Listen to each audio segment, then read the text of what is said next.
Tibet is often called the spiritual and physical roof of the world.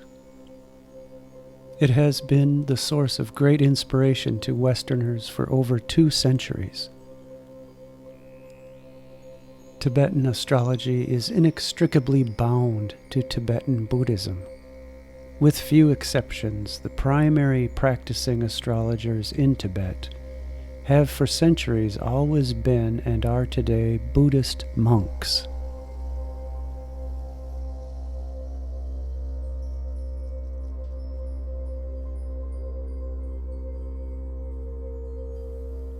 In Tibet, to learn something about astrology is to learn something about the Dharma and Buddhism and vice versa.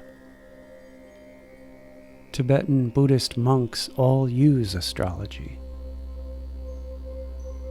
I found out early on that I could not just skim the astrology off the top of the Tibetan Buddhism. In order to understand Tibetan astrology, I had to learn something about the Buddhist psychology in which it is embedded.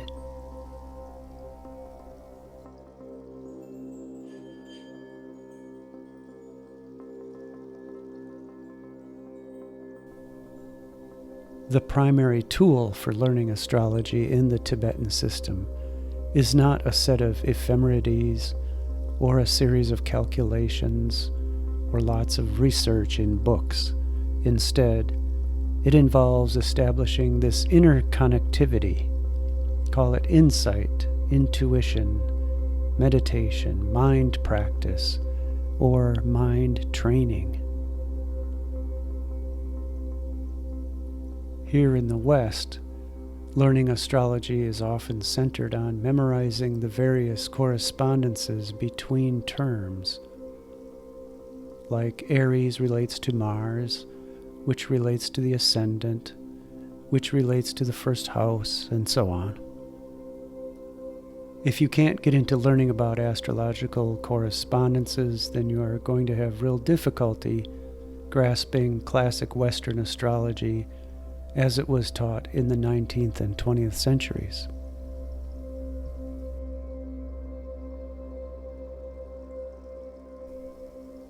And in Tibetan astrology, the primary educational tool is your own mind and learning to use it and your intuition in a direct and practical way.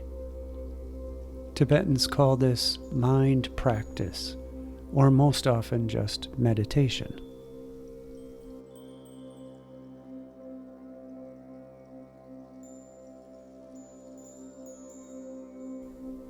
If you approach the Tibetan lamas, you may not find easy access to their astrological teachings without some very basic mind training, not because they won't share it with you, but because your mind and probably your life is a little too chaotic and rushed to get a handle on it.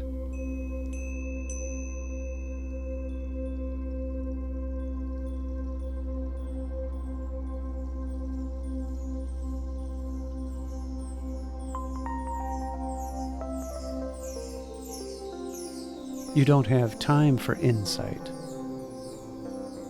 so you have to make time. Time is also something we make.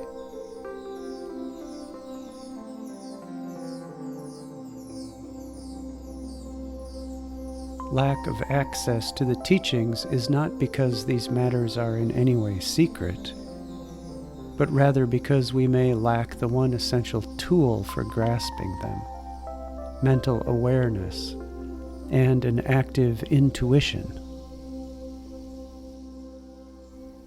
In this sense, many of these astrological concepts are what have been termed self-secret.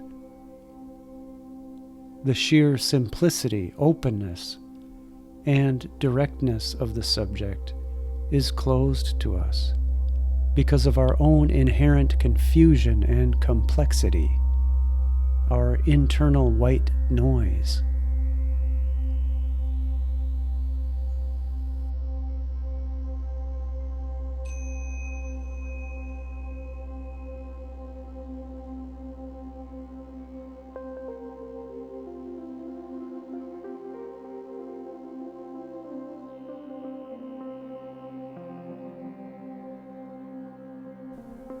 The Tibetan system of astrology is a combination of Indian and Chinese methods. The greater and most essential part, the meanings, are taken from the Chinese, and the technical element, the calculations, tend to come from the Indian system. The Tibetans, who were short on calculation ability, originally borrowed whatever planetary tables they use from the Indians, and don't depend upon these planetary ephemerides for much of their system.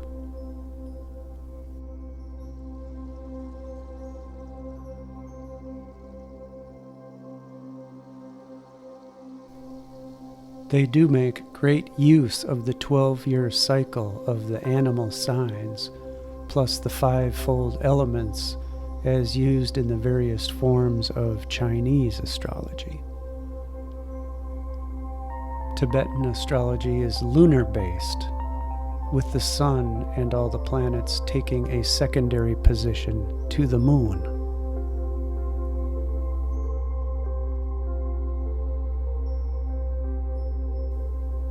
As proof of this, your Tibetan birthday is not your solar birthday, or solar return, but the lunar phase angle day on which you were born. Thus, you would celebrate your birthday on that 25th day of the lunar month you were born into, not the 25th calendar date, which is solar, but the 25th lunar day as measured from the previous new moon.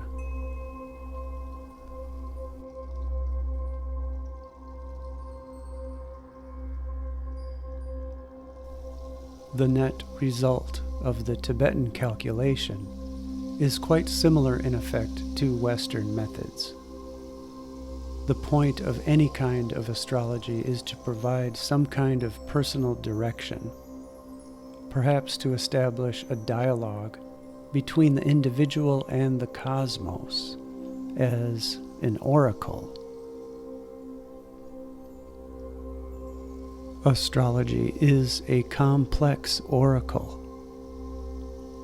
The amount of information or life direction of Tibetan astrology is of the same caliber and quantity as similar material in the West.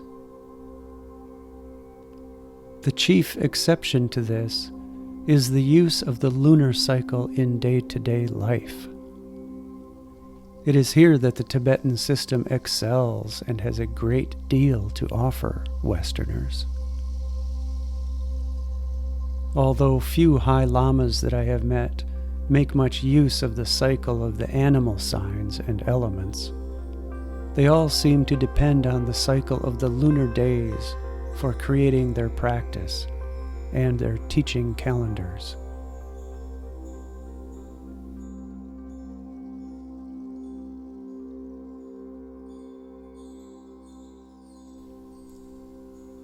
But concepts that fascinate us here in the West, like the soul, spirit, unity, these are already their old friends.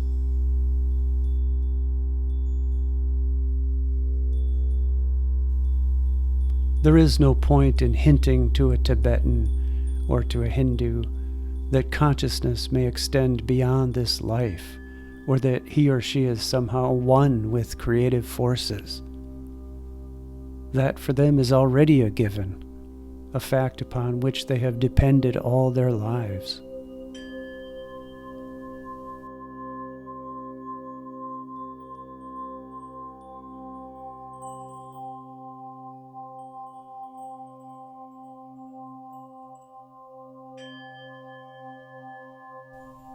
The fact that the whole world is, in reality, our personal mandala, and that everything that appears to us is a sign from the cosmos. That may be a revelation to a New Yorker, but not so for a resident of Kathmandu or Delhi.